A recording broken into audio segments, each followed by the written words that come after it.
Hello, good afternoon. Um, Yesterday we have seen the Bayer sorter diagram or the staple diagram. So today in lecture 2 we are going to try and understand the concept of drafting. This concept of drafting will be useful for you anywhere in most of the processes, including your next speed frame or even your ring frame. So this drafting concept will be common. So once you understand this, wherever there is a drafting system, this concept will be applicable. So let us try to understand the concept. So what do we basically mean by drafting? So to understand this, I will give you an everyday example over here. Before giving you that example, let me tell you drafting means basically thinning out, and which is also known as attenuation. In some books where you come across attenuation, it basically means drafting. What it means is you're thinning out the material. So if it is a sliver, you're trying to thin it out into a roving you're thinning out into a yarn. So it basically means that you're thinning out, and this is technically called as drafting. So for this, let us take an everyday example. Let us see how a wick for a lamp is made. I hope everyone knows what a wick is. This is a lamp, and this wick that we use for lighting a lamp, how this particular wick is made. So if we understand this, that is basically the same concept is applied in any drafting system. So let us just take a look at the video first and understand what is happening here.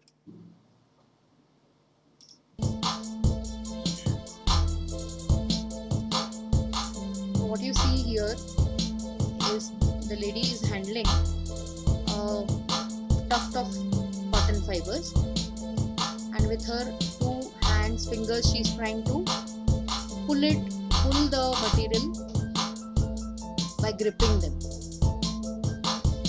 So as you can see, she is neatly getting the fibers aligned by just pulling them, and what you're getting is a something similar to a sliver.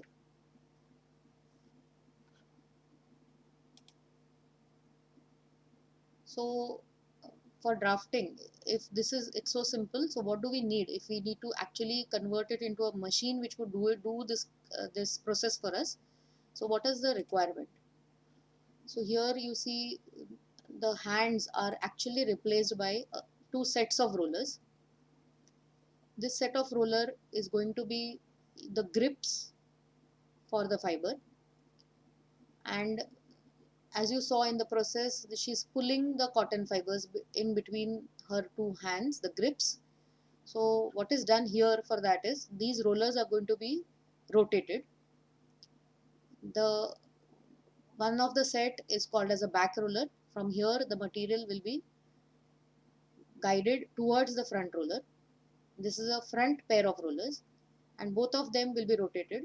But to give you the pulling or the thinning out effect, the speed of this set of rollers must be higher than that of the back rollers. So only in this condition, the material that is there in between will get pulled out or will be thinned out.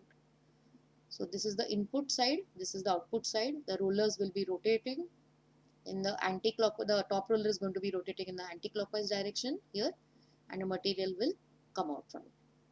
So this is the condition that is required. Also, there should be some amount of distance between the two rollers. How much distance should be there?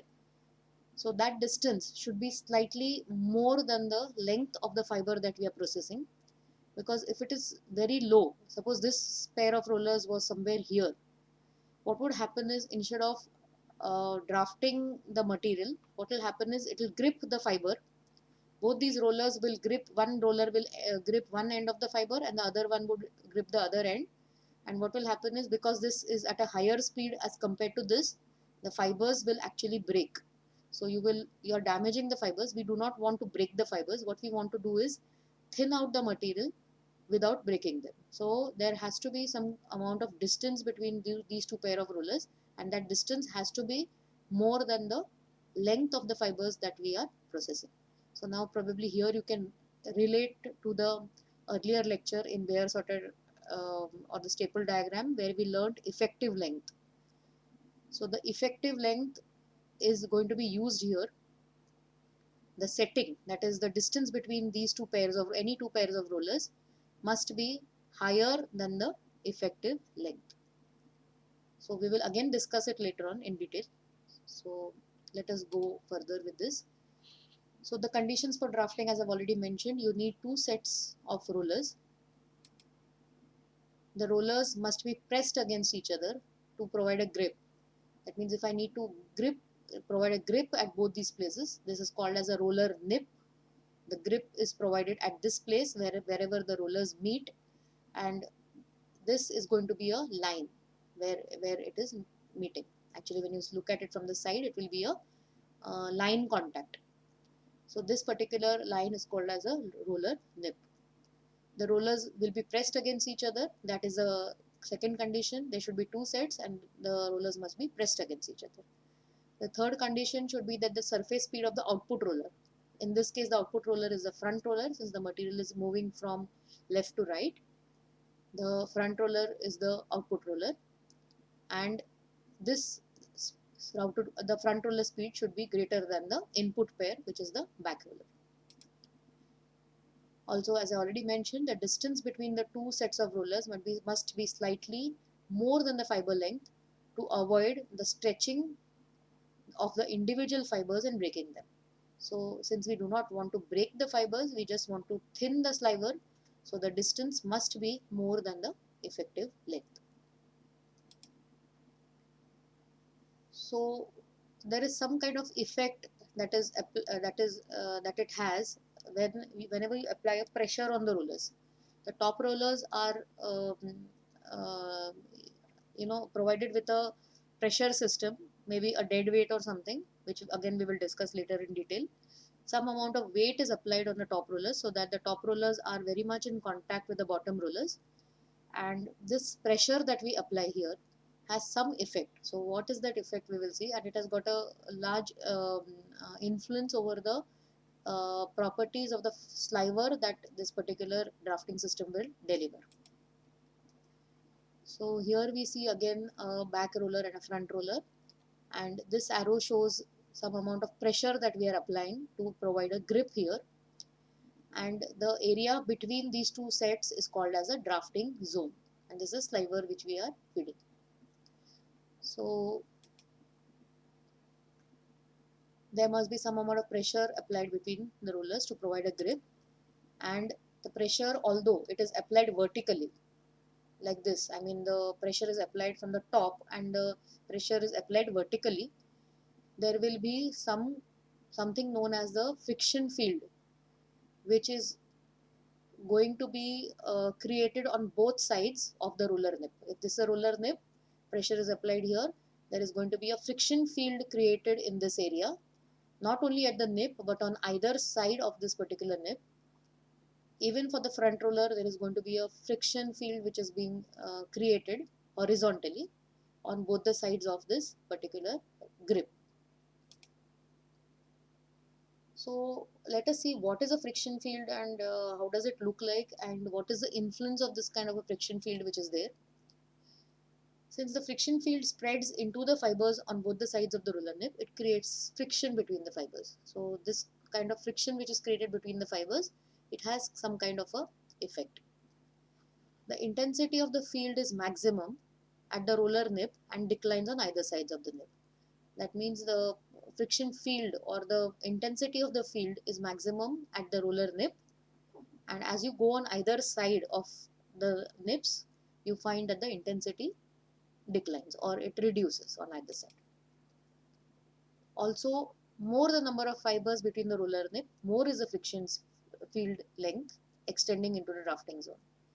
That is, when if you see more number of fibers are there at the back roller, in between the back roller, so the friction field length which extends on either side of the back roller is going to be more than the friction field that is there, that is extending from the front roller. So now this diagram will make it more clear.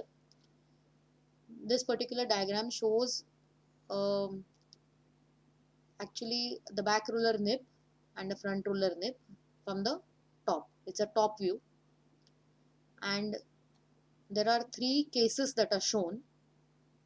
If you look at this first case, what you can see is from the top, when you see this is the roller nib, this is this point, and this also is a roller nib, front roller nib and the back roller nib. The friction field, if you see it from the top view, what you see is the friction field is extending on either side of the nib.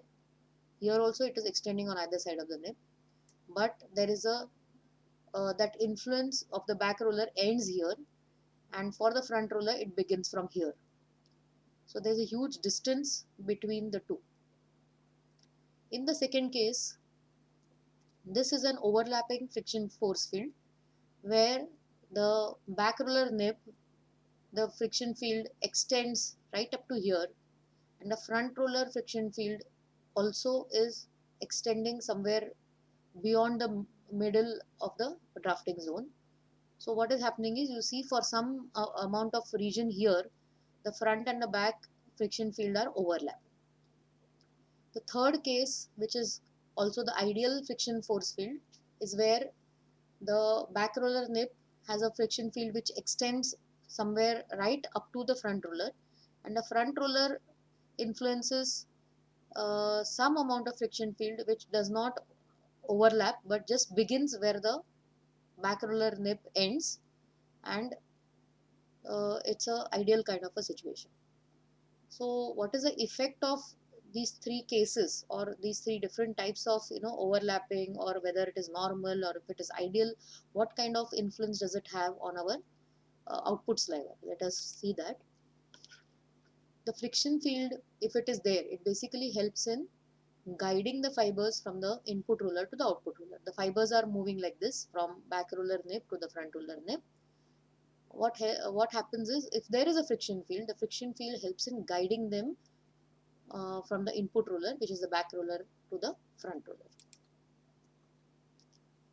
If these rollers are set too close, the friction field overlaps. That means if this distance, you find that it is too close to each other, in that case the friction fields overlap like this, and this kind of a friction field is not good.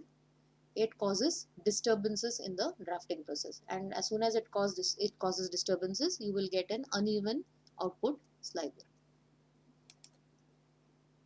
If the distance between the two friction fields is too high, for example, if this, in this case, this is maybe the normal one, but if this were to be too huge, the distance between the two of them would be too huge, what happens is, because the friction field is not enough, the fibers are not guided properly towards the front roller, and because of the poor guidance also, there is going to be some amount of unevenness that is caused.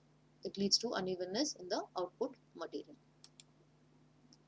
So the third case that we see here, it's the most ideal case, because it is a case where, when the rear field or the back field extends far into the drafting zone to guide the fibers over a long distance, it guides them very nice, the fibers very nicely, right up to the front roller, and the front friction field is short enough, and the fibers are immediately gripped by the front roller pair and are only pulled out of the fiber strand. That means there is no disturbance which is caused here, either due to overlapping, or there is no poor guidance. There is a good amount of guidance which is provided by the back roller friction field.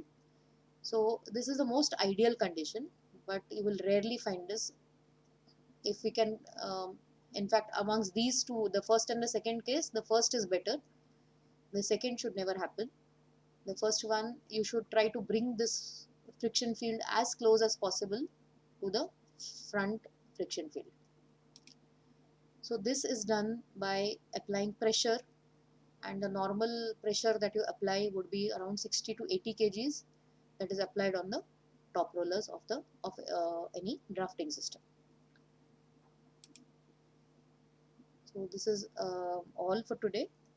I hope you have understood the concept of drafting, and if there are any doubts, of course we will solve it when we meet online. So before that, just carefully go through the video, maybe even once, twice, just to understand, and still if you have doubts, we will clear it on online when we meet tomorrow. Thank you.